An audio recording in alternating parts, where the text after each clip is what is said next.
Campside Media.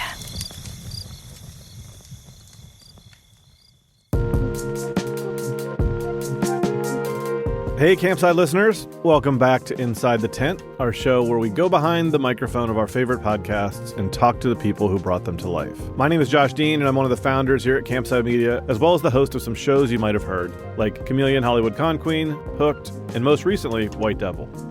Today I'm here in my capacity as an executive producer, talking with producer Natalia Winkleman about a different kind of show, film and TV companion podcasts. You know, the podcasts that go episode by episode when a hit show is airing. Fun fact, Natalia was employee number 1 at Campside, but her role has evolved quite a bit over the years. She was always a lover of movies and TV. In fact, Natalia was a New York Times critic already when we met her, so it only made sense to have her work on our film and TV podcast once they started coming along. This started with Devil's Candy, the wild story of the making of the Bonfire of the Vanities movie, which was picked as a top 10 podcast of 2021 by the New York Times. From there, Natalia began to work on our companions for HBO, starting with Landscapers that same year, before moving on to The Wire at 20, White House Plumbers, and now The White Lotus, which was actually 2 podcasts. A look back at the first 2 seasons, and now, airing as I speak, the companion to Season 3 of Mike White's wildly popular show. So I was excited to talk with Natalia about those projects, and about how we at Campside look at our companion podcasts in general. If you want more exclusive content or behind-the-scenes anecdotes from our shows, make sure to go to joincampside.com to become a free member of the Campside community. That's joincampside.com. Now here's my conversation with Natalia Winkleman. So, White Lotus Season 3 companion is airing right now as we record this. So you're very much in the thick of making a companion podcast right now. First of all, I feel like this is the show that everyone's talking about at this moment. So what does it feel like making the companion for a show that you know everyone is watching? Yeah, this is the first extremely popular show that I've made a companion for in real time. I mean, The Wire, Campside did that one, and I produced The Wire Look Back podcast. But this is the first show in real time where we're producing a companion podcast. And it's fun, I think, because most of my friends are listening to the podcast immediately after watching the episodes week over week, and will give me feedback based on the podcast episodes, which I enjoy. I mean, mostly I feel like I'm making things and the listenership isn't my immediate peers and friends. And this one, everybody is very up on it. So did you feel more pressure making this one? I hadn't until now, until people started saying, oh, that was such a great point that Gia made, or I really liked that moment in the Sam Nivola interview last year. I was like, oh my God, people are listening pretty carefully. You know, I'm getting texts about it. Whereas usually I have to beg people to listen to my podcasts. The other thing about The White Lotus that sets it apart is that it is genuinely great TV. And I come from an entertainment journalism background. So I'm very interested in film and TV in general and creators. And the fact that Mike White writes and directs every episode is really rare. That sets this series apart on its own. It feels like the singular vision of one creator, which not all TV feels like these days. And so that also makes it more fun and easier to unpack, because you can look at his background and his filmography and see the ways that those have informed The White Lotus 3 seasons so far. And you don't always know every single person who's in the writer's room and know what their experiences have been, where they're coming from. And so there's something that can feel really rewarding about unpacking The White Lotus, even more than other great TV shows. And I guess that made it both easier and harder, because it meant we had to have Mike in the podcast, obviously, but yeah. Mike was making The White Lotus. It wasn't like he was very avoiding stressed. us because he didn't want to do it, or he thought this was below him. He was like actually editing episodes, right? Right. But there were other ways around it. I mean, we spoke to some of his friends that he was on Survivor with, and they told us stories about what Mike was like as a Survivor contestant. And we talked to just other kind of cultural critic types, cultural anthropologists about Mike's background. He grew up very Christian. He, went to Bible camp. His father was a minister who came out later in life as gay. So these are all elements that appear in The White Lotus as different plot points. And so even before we got Mike, we were able to draw on other interviews for information about Mike that then informed The White Lotus. And I should say we did both, or you did, both the 7-episode look back at seasons 1 and 2, because surprisingly, HBO did not do a companion podcast for the first 2 seasons. Right. We're thrilled that they did for season 3. So you did the look back and then immediately went to the companion, which is 1 episode per episode, which is at 8, right?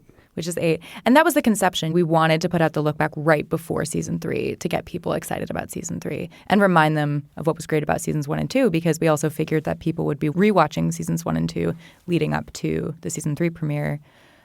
Yeah, the reason that HBO didn't make a companion is because The White Lotus was a really unique beast in that HBO wasn't betting on it being as successful or popular as it ended up being. It was originally produced just to fill time. They needed something that was a pandemic-friendly production, and this could all be shot in one location, in a bubble, in Hawaii, on location in the 4 seasons. And so they greenlit it really quickly and asked Mike to write it really quickly, and they made it fast and put it out so that HBO didn't just have to run reruns of Sopranos for the years following the pandemic. And in fact, it's probably a show that not in a pandemic doesn't get made, because they would never be able to afford to shut down the 4 seasons Hawaii for production, nor would they probably be able to afford to build a fake 4 seasons Hawaii. So if Mike and his producer, Dave Bernad, had been pitching that a year before, I wonder if it gets bought, right? And they had been pitching it in various iterations over the years, which is why they were able to jump into production so quickly. They had an idea of what this might look like. But yeah, it's difficult to take bets on anybody in television these days, even on Mike White at the time, who even before White Lotus, he had a kind of a pedigree. But it was unique. I think that Dave Bernad, the producer, and Mike White feel like this never would have come into being if it weren't for the pandemic.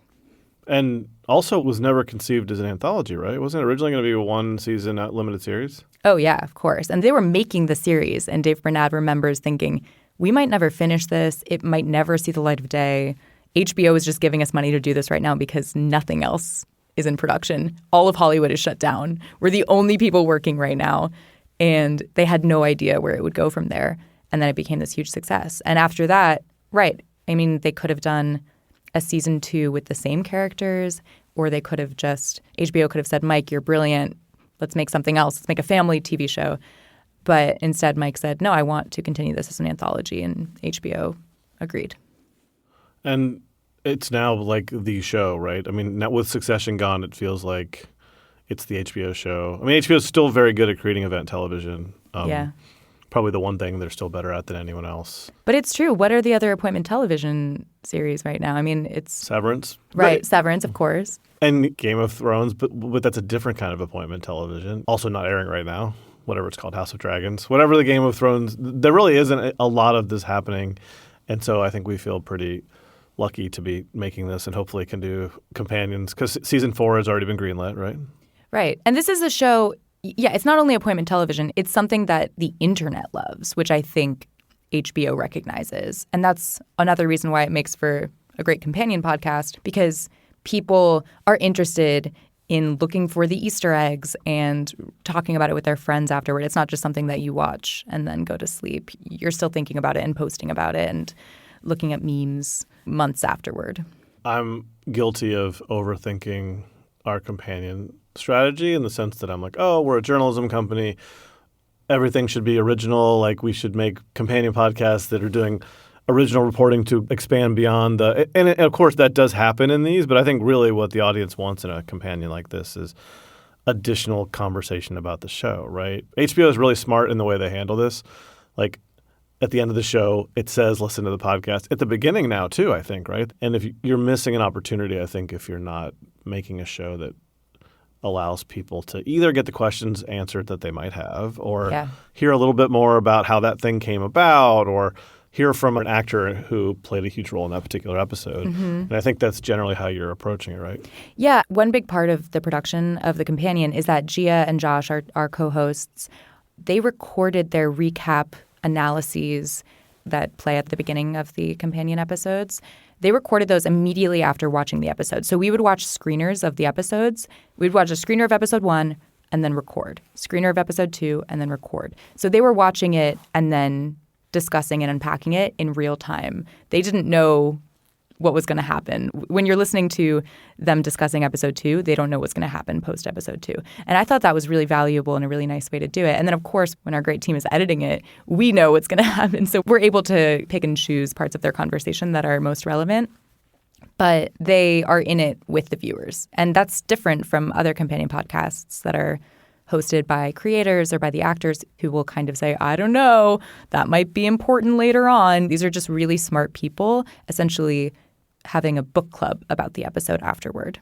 Yeah, and I think it works really well because you're right. They're almost like a proxy for the audience. Maybe a little bit more, I was going to say educated. I don't mean that the way it comes out, just because they write about culture and they, in the case of Josh, he knows the producer. He went to the set. Yeah. Gia writes about TV. They're just very smart cultural critics. Yes. But they're essentially the audience because they don't know anything about what's going to happen in the next episode. And exactly. They're just making educated guesses. And then I guess the second part of it is that then you get to ask people, as the other part of the show is you're talking to actors and Mike and Dave, and they can answer some of the questions you might have. Yeah, absolutely. And we're deliberate about slotting different cast members or interviewees in different episodes. So ahead of time, I'll say, okay, I know that XYZ actor, I don't want to give anything away, that this actor might have a big moment in episode 4. So we're going to make sure that their interview falls in episode 4 so that they can discuss up to episode 4 on the podcast. And you obviously know now who dies and why, but does that mean Josh and Gia do not? They don't know. No, they haven't seen yet 7 and 8. So Josh is LA-based. He's going to fly out to New York, and we're going to have snack and movie time where we, in the office, watch the episode together and then have them sit in the booth and record. And then they have to carry that secret for like a month. Wait, I guess they do, yeah. They have to be good secret keepers. Let's talk a little bit about HBO because we've done, well, actually all of our companions so far have been for HBO, and hopefully that changes Netflix and Hulu and Amazon if you're listening. But HBO's been a great partner for us, starting with Landscapers, which I think you were the story editor on that one. Right. Well, the production team was based in the UK, which is why we had a British producer on that one. That's right, because that's a show about a couple, if you didn't see it, a sort of mild-mannered older British couple who turns out had 2 dead bodies buried in their yard. And it's based on a true story. So the way we approached that one was much more the true story behind the fictionalized story. Yeah. And it was a good fit for us because it was true crime. It was a true crime story adapted for television in a narrative form. And the showrunner, actually, connecting it back to White Lotus, was Will Sharp, who is an actor in season 2 of The White Lotus. I was shocked to learn that was him. I think I'd watched the whole season before I read that. So he is Aubrey Plaza's boyfriend on the show. Right. The kind of shy, newly rich tech entrepreneur. Yeah. And his brother, who's a very talented composer, wrote the music for Landscapers. So that's it started. And so because of that, we developed this relationship with HBO, which then asked us to do a really fun one, which was the 20th anniversary look back of The Wire, one of my all-time favorite TV shows, which I think retroactively it's become part of the canon of the greatest TV shows ever made. Absolutely. I think people talk about it that way in the same breath as The Sopranos. And for the 20th anniversary, I think already there was some noise around The Wire. And so it was really prescient and smart of HBO to say, let's create this podcast to align with that anniversary. Because I remember there were books coming out about it at the time. There was articles coming out about it at the time. People were rewatching it. And it was also coming out of the pandemic when a lot of people had rewatched the best TV ever made. Like I watched The Sopranos for the first time in the pandemic. And I know that I'm sure I talked to friends who watched The Wire for the first time. Maybe we should be doing a Sopranos look back to, or someone probably did that already. Surely that's I think done. That's saturated. The market is saturated on Sopranos. But The Wire was super fun, and we had a very special host for that one. Who hosted that? Method Man, who plays Cheese. Which was awesome. I mean, different because we've had journalists in every other case, I think. Yeah, we had Olivia Nuzzi for White House Plumbers, and we have Gia Tolentino and Josh Bierman for White Lotus, and Evan Ross Katz hosted the Look Back. Yeah, so it's all been journalists, critics, writers, basically. And then, yes, for this one we had Method Man, which meant you were obviously writing narration for him, but did he then, I mean, he obviously must have made it his own because he wouldn't. He was so great. I remember at the beginning talking to his producer and his manager saying, I obviously want this to be in his own voice. Once I write the episodes, I'll send you the scripts and he can put it into his voice beforehand. But he was so busy that he wasn't even looking up the scripts before he came into the booth to record. But he would get on mic and immediately, first try, perfect. And he would riff so organically. It was kind of incredible. It sort of ruined me for every host afterward because I was like, nobody will ever sound like Method Man on the mic. Right. Well, and he's both a rapper and an actor, right? Yeah, so he's used to reading scripts. Right. And yeah, a great sense of rhythm. He had also hosted a different podcast beforehand that we had listened to. And so we were pretty sure he was going to be good. And that show was super fun, but it also introduced us, well, you especially, to the challenges of guest booking because these companions, obviously, people who listen to them want to hear from the stars. That's hard on a new show. It's especially hard on a show that's 20 years old because you're like, well, first off, their publicists and their agents are like, why am I going to set up an interview to talk about something they're no longer getting paid for? Yeah, right? They don't care exactly. But I think what turns out, like once you can get to them, they often do want to talk about it. Right? Yeah, well, especially for The Wire. That's why it was helpful having Method as the host for that one because these were his pals. So he would just say, oh, yeah, I'll just call Hassan. We hang out anyway. So that gave us a leg up on The Wire. But it is a challenge because oftentimes if you don't have press days set aside, these are working actors, so they're all off doing their own thing. So Idris Elba, we couldn't get him until the very last minute, but we really wanted to get him on the Wire Anniversary podcast because he's a big part of it and his career has taken off in a crazy way since. But all we could get was him calling in on his cell phone from a car. Like he was, between meetings or something like that. And we were like, sure, if that's how we can get his interview, we'll take it. Yeah, the audio quality was terrible, but it was worth it to have him, right? Because absolutely. Obviously, yeah, he's gone on to be the biggest star. I think, well, him or Michael B. Michael B. played a relatively small role in The Wire, whereas Idris is one of the two stars, probably. Well, I mean, it's such an ensemble; it's hard to say that. It's hard to say, but he was a major part of the cast. But we had McNulty, we had Bunk. I would recommend people who like The Wire to go back and listen to it because that feels to me like one. You don't need to be watching the show. It's just a fun thing. Yeah. It's so much fun. And then we did, more in the vein of Landscapers, we did White House Plumbers, which is the story of the burglars who perpetrated the Watergate break-in, right? The infamous event that ultimately leads to the downfall of Nixon, which seems very quaint in 2025 terms when it's impossible to do anything that will get you impeached. Right. Except it's a comedic take, right? It was a farce. We did the same thing where we talked to the writers, creators, cast, but we also talked to a historian and we would say to him, is this actually what happened? And we shared the screeners with him and he would say, yeah, this is basically how it went down, which is just wild because it comes off like total slapstick. Well, yeah, Woody Harrelson is absurd. He's playing a Woody Harrelson character. Yeah, Justin Theroux. And Justin Theroux doing a whole kind of Liddy impersonation voice that is so silly, but he pulls it off. Your work on these kinds of shows for us really started with Devil's Candy, which is not a companion. I mean, it kind of is a companion. Right. You know, if someone were to be watching Bonfires of Vanities, the 1990 Brian De Palma movie, and wanting a companion podcast for the movie. That we made it for TCM. Adapting a book written by a journalist, Julie Solomon, who is awesome. Right. And we told the story of a fantastic book that turned into was it a terrible movie, a bad movie? How do we feel about it? Crisis, just a catastrophic production, I would say.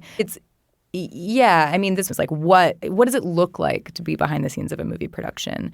And you can't get that kind of access these days. You would just never be allowed. A journalist would never be allowed on set. So that is interesting that Julie still had her tapes, her cassette tapes from 1990. Yeah, literal cassette tapes. Literal cassette tapes when she was trailing Brian De Palma around on his meetings and going to set every day. And so we digitized those, and that was a really special part of that show was hearing the texture of those tapes. Yeah, like hearing Bruce Willis from that year or exactly. Melanie Griffith. Things that the internet didn't exist, so they never would have thought that something that they say on tape to one journalist, they were just less careful then, less media trained. Yeah, it was like Melanie Griffith talking about being sexually harassed on set, right? Yeah, oh my God, so dark. Can you make her like photocopy her ass? Like, oh God, yeah. Sexism was also way more rampant in the industry then and kind of unchecked. Luckily, we've done away with it. Exactly. Hollywood is completely devoid of sexism today. Did De Palma ever listen to that? Do we know? He didn't, but his daughter, I think he found it too painful, but his daughter did, and she reached out to us and said how much she liked it. The larger idea is that it's really hard to make a movie. So much goes into it, so much money, so many people, and anytime anything is made, it's a miracle. That was what I took away from that podcast. I mean, not to get all meta, but we always hope our podcasts turn into TV shows and movies. So it's fun to make podcasts about TV shows and movies. And I hope someday we're making companion podcasts for TV shows made out of our podcast, right? That would be great. I'm going to put you on the spot a little bit. If you could make a podcast about any TV show or movie, either out now or coming, can you think of any? Is there a dream project or two? The show that I've been loving is Industry, and I couldn't believe that HBO doesn't have a companion for that one because it has a real built-in fan base. There's so much to unpack. The acting is so strong. The creators are young and interesting and exciting. That's one that I've been targeting and really would love to make a companion for. 100% concur. If I had to pick one, Slow Horses, I think, for a bunch of reasons. I love it. It's fucking great. Yeah. Completely random thing. Matt Cher and I were in London for the podcast show, and we rented an Airbnb. And that Airbnb turned out to be in the building that serves as the facade for the Slow Horses office. Wait. Oh, the kind of the rundown yes. office. Across from the Barbican, which is this mid-century notable architectural housing development. Across from that is kind of like some dowdy townhouses. Yeah, that's supposed to be pretty. I went home. I feel like it was the day building. after I got back an episode came out, and I was like, wait a second, pause that.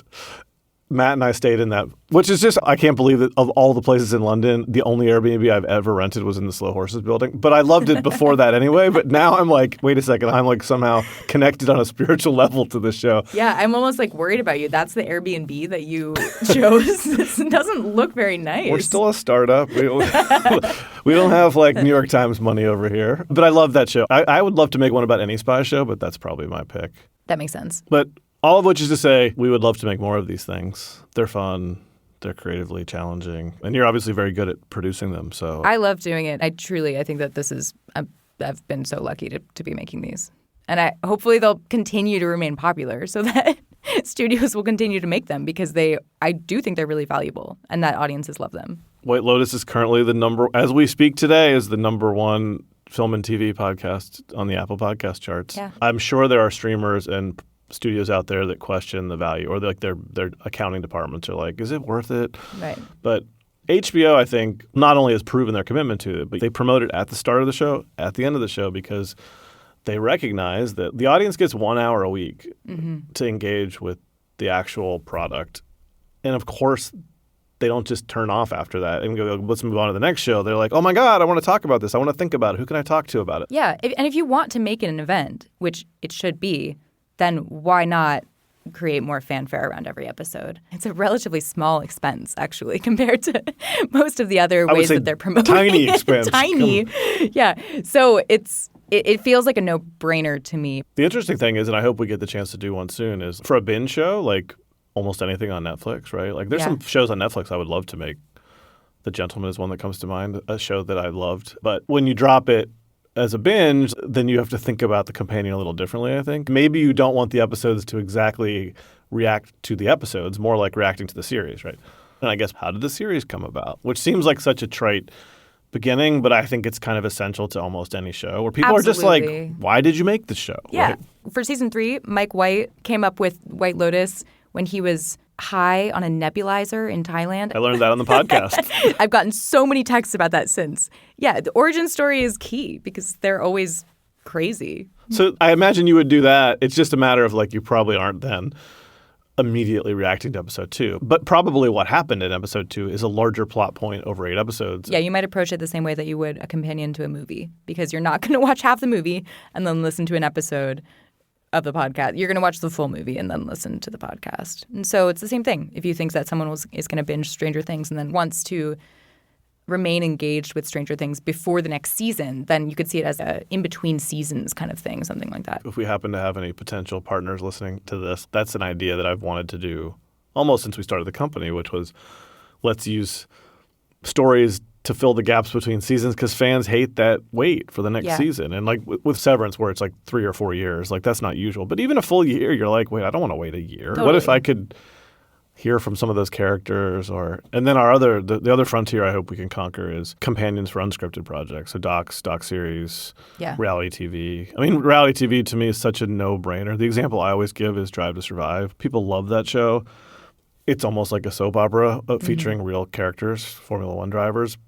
But so much happens that doesn't end up on the show. And then there's a whole long time between seasons in which those drivers are doing things, right? And so it just feels like if you're engaging a fan base, why not have a podcast that continues to tell the stories year round? Yeah, F1, talk about a rabid fan base. So if you're listening, Formula One, you know where to find us. All right, well, hopefully we will be doing this again for White Lotus 4. Yeah, down the line. Hopefully soon. Yeah, it's been greenlit. It's been greenlit, I know, and Mike White's fast, so I anticipate they're gonna zero in on a location pretty soon. You don't know the location? I don't know. I know that they traveled after the Thai premiere, that Mike and Bernad traveled a little bit, so maybe they were scouting.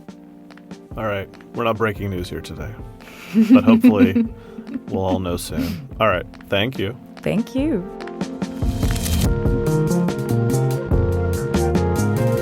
Thanks so much to Natalia and, of course, HBO for trusting us with these fun projects. And thank you for listening to Inside the Tent. If you haven't already, don't forget to go to joincampside.com to become a free member of the Campside community. That's joincampside.com.